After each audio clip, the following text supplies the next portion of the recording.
Bonjour à toutes et à tous, aujourd'hui on se retrouve pour une nouvelle vidéo en compagnie de ma petite sœur.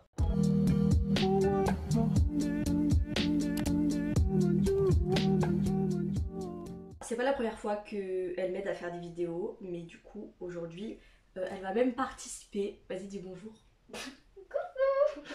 Donc du coup aujourd'hui on va voler un concept que j'ai déjà vu plein d'autres fois autre part. C'est-à-dire qu'on va comparer les couvertures VO aux couvertures VF et on va les noter pour savoir lesquelles sont les meilleures. Voilà. Du coup le premier livre que j'ai sélectionné, donc elle n'a pas vu encore celle-là de couverture, c'est Les Chroniques lunaires de Marissa Meyer. Donc je vais prendre le premier tome, donc Cinder. Du coup comme contrairement à l'édition française, les éditions étrangères c'est un peu le bordel. C'est-à-dire qu'il y a les droits, il n'y a pas les droits, machin, nan. Et donc du coup, des fois, on a des couvertures différentes, que ce soit en Angleterre ou aux États-Unis. Mais bon, bref, donc là, du coup, on a deux couvertures françaises. Donc il y en a une avec la meuf là. Et un pied là avec le talon. Voilà, et un pied avec le talon. Sauf que le pied avec le talon, c'est aussi utilisé sur les couvertures VO. Sauf qu'il me semble que c'est pas celle-là qu'on voit le plus souvent, c'est celle un peu cyberpunk là, rose et tout, fuchsia, que moi je trouve trop belle. Moi aussi. Du coup, ça fait 2 points pour la VO. Ça fera 2 points pour la VO. Alors déjà, d'une, je préfère ce livre parce que j'aime pas trop les couvertures quand c'est du réel, tu vois. Moi non plus. Moi, j'aime pas quand les couvertures elles sont en réel. Moi, je préfère Moi non plus en général, ouais. Et quand il y a des dessins. Quand il y a des gens sur la couverture, c'est chiant. Alors là, on parle de Gods of Men de Barbara Kloss, donc j'ai pris le premier tome, pareil. Mais Gods of Men, la couverture française, elle est assez uniforme. Et ensuite, on a des petites décorations. Et perso, je préfère aussi la police d'écriture en français. Et en anglais, on a... De toute façon, je vous mettrai les images, mais en gros, vous savez, il y a les yeux avec la fumée et tout. Et c'est ça que j'aime pas. Moi, je préfère quand, en fait, si on enlève les yeux et que genre on met que ça, ce serait très joli. Donc sans les yeux, tu préfères? Ouais. Mais du coup, tu préfères Du coup, je la sais VO pas. ou la VF? Moi, c'est VF. Hein. Ouais, c'est juste les yeux qui vont pas. Ça, c'est l'anglaise. Mm. Ok, donc tu préfères la française? Oui. Et voilà, bien sûr. Big up aux éditions Rivka qui ont géré. Ensuite, j'ai sélectionné la saga Grisha, donc Shadow and Bone en anglais, de Leigh Bardugo, que je sais pas si vous pouvez le voir, mais je les ai en VO ici. Donc on a, dans la VO, on a vous savez, le cerf là, un peu bleu. Et puis dans la VF, on a Alina, enfin bref, donc la meuf, avec ses cheveux et tout là comme ça et qui tient le machin. Sauf que en anglais il y a plein de couvertures différentes, mais du coup j'ai pris celle que j'ai l'impression qu'on voit plus couramment, donc celle avec le cerf, et celle que j'ai aussi qui plus est. Et en VF il y a des vieilles éditions chez Castlemore je crois, elles sont dégueulasses. D'accord, elles sont super moches, donc j'ai décidé qu'on n'allait pas en parler parce qu'on les voit jamais et j'ai pas l'impression que ce soit avec ces éditions-là que Grisha a été connue en France. Donc on va juste les oublier et pas en parler. Mais par contre, il y a les éditions qui sont sorties après la série et du coup ça fait qu'on a les images de la série. Personnellement, j'aime pas. Moi, j'aime pas quand c'est Moi, quand c'est réel, c'est tout. Quand les couvertures elles sont réelles, tu vois, avec des vrais personnages. Ouais. Ben moi, je trouve que c'est pas beau. J'aime pas en fait. C'est comme ton livre La Faux Boss, tu vois. J'aime pas parce que du coup c'est réel. Moi je préfère quand c'est en dessin. Mais du coup tu préfères laquelle? VO c'est en anglais? Oui, du coup la VO. Ok, je préfère la VO. Ben moi je préfère la VF. En fait il faut savoir que je suis un peu chauvine et que si je l'ai fait c'est parce que j'avais envie. Si je fais cette vidéo c'est parce que j'ai envie que la VF gagne, parce qu'à chaque fois elle gagne jamais donc ça m'énerve. Next, j'ai soif. Ouais. Ensuite j'ai choisi La Marque des Anges de Lenny Taylor, donc là pareil, c'est quoi en anglais? Le premier tome c'est Daughter of Smoke and Bone, voilà. Donc du coup, la couverture française qui est connue, c'est celle un peu graphique, vous savez, un peu psychédélique avec plein de couleurs hyper flashy et tout. Moi j'adore ce style graphique. Ça c'est très joli. Ouais. Et l'autre, l'anglaise, elle est dégueulasse. Pas l'anglaise mais la VO. C'est le truc avec la fumée là. On dirait des cheveux au lieu de la fumée. Mais oui, parce que je pense que ça doit être les poils du monstre là. Mais je la trouve moche, mais moche. Elle est horrible. Elle est dégueulasse. Tu vois ça dans la nuit, mais tu fais un arrêt cardiaque. Je pense que je fais un arrêt cardiaque. Mais par contre, regarde les cheveux. Attends, mais la française.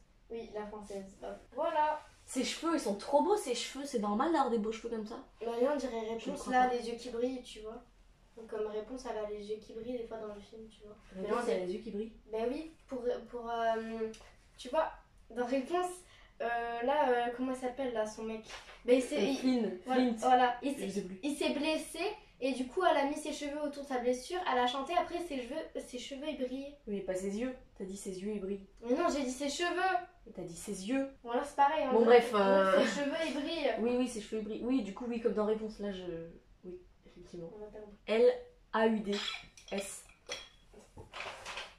S-A-L-O. Mais non, A-U-D. Non mais S-A-L-A-U-D. S-A-L-A-U-D-S. Oh mais c'est pas possible. Je vais me tuer. Vous savez que hier on a regardé le petit Robert parce qu'elle m'a dit trouve un mot, enfin donne-moi un mot et je cherche la définition et tout. Et du coup je lui ai dit connard. Et donc elle a cherché connard. Et en fait dans le dictionnaire c'est écrit avec un seul N. Et bon après il y a écrit la variante avec deux N. Mais genre si vous voulez trouver connard dans le dictionnaire, dans le petit Robert a priori c'est qu'un seul N. Mais moi je suis choquée, genre qui... Oui. Mais qui écrit connard avec un N? Mais je sais pas. Je sais pas, c'est bizarre. Même connasse et tout, deux N pour moi, c'est deux N. Bref, donc le prochain livre c'est Les salauds gentilshommes, du coup le tome 1 de Scott Lynch. Il est trop beau, j'adore. Oui, il est très joli. Donc là, du coup, c'est encore une galère parce qu'il y a encore 12 000 éditions. Je vais pas parler des éditions que j'ai lues parce que je les ai pas et je savais même pas que ça existait. Mais les éditions les plus connues, en français, c'est celle de Bragelonne. Donc celle avec les bâtiments, si c'est des bâtiments, ouais, celle orange là, voilà. Celle-là, je la trouve incroyable. Oui, elle est trop belle. Et par contre en anglais, il y en a des différentes, un peu dans le même style, vous voyez, avec des montages un peu pourris, mais des vieilles éditions. Et sinon il y a des éditions de 2016 qui sont pas mal, mais je sais pas si c'est des éditions limitées ou pas, parce que j'ai décidé de pas parler des éditions limitées, mais comme là je sais pas, ça fait un peu comme un parchemin. Oui, déjà on voit que le fond il est noir, c'est des tours d'un château qu'il y a. Et oui, comme tu dis, là, il y a un petit parchemin où c'est écrit du coup le titre. Et celle-là, je la trouve plutôt jolie. Moi, j'aime bien ça. Bah ouais, mais... Je préfère la française. Moi, je préfère la française. Hein, mais j'aime bien celle-là. Donc, je vais faire la chieuse.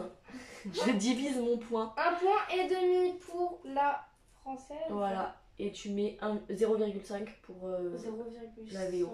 Ensuite, les livres suivants, je les ai choisis avec elle, donc elle les a vus déjà. Ça va être peut-être un peu plus facile parce que je crois qu'elle connaît déjà ce qu'elle préfère. Oui. Mademoiselle. Donc le prochain, ça va être La vie invisible d'Adi Larue de V.I. Schwab. Donc en français, c'est chez Lumen. Elles sont sympas les éditions françaises. Il y a la tête de d'Adi, hein, je suppose. Ça c'est l'anglaise. Oui, donc l'anglaise, elle a genre des lignes comme ça avec des fleurs. Et donc elle existe soit en bleu, soit en blanc, mais la blanche c'est édition relais, donc je pense que ça doit être limité. On dirait que ces petites lignes là du coup auxquelles sont accrochées les fleurs, on dirait que c'est des lianes, tu vois, où il y a des fleurs qui fleurissent sur ces lianes. Mais moi je les aime toutes parce que, bon, j'aurais pas choisi l'américaine, je la trouve jolie mais je la trouve trop simple. Voilà. Y a rien en fait, c'est vide, c'est juste... Ouais mais je trouve que c'est quand même efficace parce que t'as vraiment le titre et tout et ça fait rappel au titre parce que la vie invisible d'Adi Larue, bah voilà, invisible, il y a rien, on la voit pas, donc c'est normal que sur la couverture il y ait que le titre, tu vois ce que je veux dire? Ouais mais sinon elle est vraiment trop simple quoi, il y a que du noir. Bon, après c'est pas le noir qui te gêne? Oui, qui me gêne le plus, mais c'est juste que... Ouais, il n'y a pas beaucoup de trucs sur la couverture. Oui, c'est vrai qu'il n'y a pas de détails, quoi, du coup. Donc, c'est comme ton livre jaune, là, le petit. Lequel? C'est la déclaration des droits de l'homme. Ah. Bah, je sais pas, ils pourraient mettre des hommes dessus en couverture. Mais oui, mais ça sert à rien, on s'en fout. On donne combien de points Mais du coup, moi, je ferais pareil, division. Hein. Tu préfères, du coup... Je sais pas laquelle je préfère. Ah, j'aime bien la française, enfin les françaises, j'aime bien les deux. Et j'aime bien l'anglaise. Donc pour moi, ça se joue entre l'anglaise et la française. Tu préfères laquelle toi? Moi, je préfère l'anglaise. Je pense que celle qui m'attire le plus, genre en librairie, c'est la française. Les sirènes de Malibu. Ta gueule. Branquignol.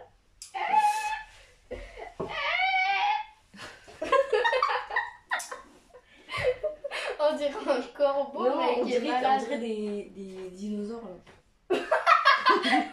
Des dinosaures. Mais si, en mode Jurassic Park et tout. Ils font pas ça, les dinosaures. Mais si, ils font ça. Donc, du coup, la prochaine couverture, c'est Les sirènes de Malibu de Tyler Jenkins Reid.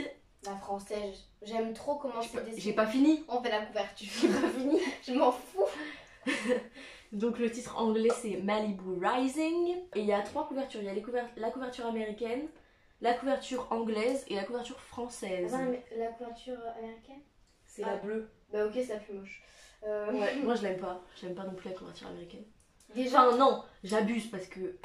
Bah y a que du bleu. Hein. Y a que la mer. Hein. Oui. C'est nul. Non mais elle est pas moche, mais je trouve qu'elle attire pas l'œil quoi. Voilà, exactement. La couverture anglaise, je la trouve très belle.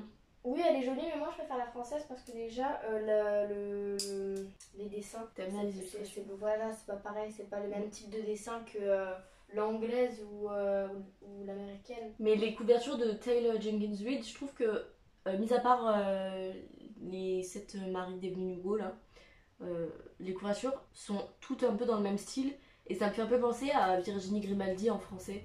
Enfin, pas le style, hein, mais juste le fait que tous soient à peu près dans le même style, du coup c'est... Oh, il y a Maïlis. Bah, je crois que pour le coup, je préfère l'anglaise. L'anglaise? Ouais, je pense. Même si les éditions Charleston, elles ont dead ça. Je trouve les éditions françaises très belles. Du coup, un point en VO et un point en VF. Un point VO, un point VF. Ok. Du coup, suivante. Et ils meurent tous les deux à la fin de Adam Silvera. En français, c'est publié chez Robert Laffont, la collection R. Et en anglais, je sais plus. Ah oui, et le titre en anglais, c'est They Both Die at the End. Et ça, tu l'as lu, Angéline. Enfin, tu l'as pas vraiment lu. Mais... Bon, bah, tu me l'as lu, mais. Voilà, je lui ai lu. Ah, donc mais... elle sait de quoi ça parle. Pourquoi elle trouve pas? Waouh! Ah, c'est bon. Magic. Donc en anglais on a la couverture qui ressemble à celle en français. Qui est très moche. Mais non. Mais non, celle qui... c'est la même. Il y en a une c'est la même qu'en français. Ah bon? Mais oui, quand tu descends ah, un peu. Oui, mais oui voilà. Donc il y en a une en anglais qui est pareille qu'en français. Donc enfin plutôt qu'en français c'est pareil. Bon bref. On va pas parler de celle-là, on va pas parler de celle qui est pareille. Non, on va parler de celle qui est pas pareille, celle qui est orange là avec un sablier. Qui est affreuse. Tu abuses. Mais pourquoi tu abuses comme ça? Elle est moche. Mais pas à ce point quand même. Mais elle est moche. Elle est dégueulasse. Moi je la trouve... Attends, pousse ta grosse tête là. Je la trouve pas moche, mais je vois pas trop le rapport avec... Enfin si, le sablier, bon évidemment, oui, il meurt ça, de la fin. Voilà. Ça je vois le rapport, mais c'est juste la couleur du fond, j'aime pas. Voilà, la couleur, le fait que ce soit vraiment du orange flashy, alors que l'histoire elle est pas tellement joyeuse. C'est pas trop... On a un peu envie de s'ouvrir les veines. C'est pas trop extravagant. Ouais, on a un peu envie de se tuer quoi. Parce que déjà l'histoire elle est pas trop extravagante, alors je comprends pas. On préfère la couverture française. Enfin, du coup, c'est aussi la couverture américaine, mais enfin... Et enfin, le dernier livre, il s'agit de Verity de Colleen Hoover. J'ai dit Colleen Hoover, j'ai pas dit Colleen ouvre la porte. Et tu fais quoi par contre? Hop. Non mais c'est quoi? C'est des badges pour pouvoir rentrer chez nous. Non, c'est pour trouver l'amour de notre vie. Alors tu mets ça à ta tête et ça va trouver l'amour de ta vie. Et enfin on va parler de Verity de Colleen Hoover. Je crois qu'en français c'est publié chez Hugo. La couverture française est horrible, clairement. En fait elles sont toutes les deux moches, j'ai l'impression. Vraiment. Elles sont toutes les deux moches. Non mais la couverture française est particulièrement moche pour le coup. Mais pourquoi ils font ça comme ça? Oui mais l'anglaise est mieux. Enfin l'anglaise est mieux. Non moi j'irais plutôt la française. Quoi? Du coup tu dis un point pour la VO? Bah oui. Allez. Non mais t'abuses pas. Oui mais moi aussi je peux voir. Bah vas-y. J'ai le droit de participer à la vidéo. Bah si tu veux comme ça. Bah oui sauf que là c'est le dernier livre mais vas-y tu peux donner ton avis. Ça c'est l'anglaise. Bah oui elle est un peu mieux. Elle est mieux quand même. On comprend pas. Bah oui pourquoi en fait il y a des gens black. Après je sais pas de quoi ça parle. Mais moi non plus je sais pas de quoi ça parle. Là mais c'est juste pour les couvertures pour voter quelle est la plus belle. Bah du coup Maëlys tu préfères la VO ou la VF? La VO. Bah tu mets 2 points pour la VO. Mais le montage il va être infernal hein. Nous avons donc fait le calcul et il semblerait que la France ait gagné ce tournoi et je suis absolument heureuse de nous voir en finale, même gagnant de cette coupe du monde de couverture de livres. Voilà. Qu'en penses-tu? Bah c'est des très bons scores. Comme dirait quelqu'un, c'est un très bon score. En tout cas, moi, je vais prendre l'étape des 10 des métiers digitales. Non, mais par contre, c'est super hilarant. Genre, il n'y a pas écrit. Là, il y a une barrière, il y a écrit. Mais on s'en bat les couilles de ce que tu racontes. racontes. Du coup, la VO termine avec 8,5 de moyenne, ce qui est un bon score. Mais toujours en dessous de la France, qui est quand même suprême, Oh, il n'y a pas d'exagération. On dirait genre, tu vois, les commentateurs, tu vois. De foot? Bah peut-être. Non, Je sais pas, je regarde pas le foot. Oh, Oh putain, ferme ta gueule! La France qui est quand même au-dessus, hein, en tout point, j'ai envie de dire. Surtout en gastronomie, ça n'a aucun rapport. La France termine du coup avec 10,5, ce qui est supérieur à 8,5, ce qui est inférieur à 10,5. Donc voilà, on a gagné. Plus de débat, la France a gagné à mes yeux, à nos yeux. Voilà, on est les meilleurs, il n'y a pas débat, il n'y a pas débat. Bref, j'espère que ça vous a plu, que vous avez bien aimé la vidéo avec ma soeur. De toute manière, même si ça vous a pas plu, j'en referai quand même avec elle. Et peut-être avec l'autre si elle arrête de dire des conneries. Ou sinon, c'était trop constant.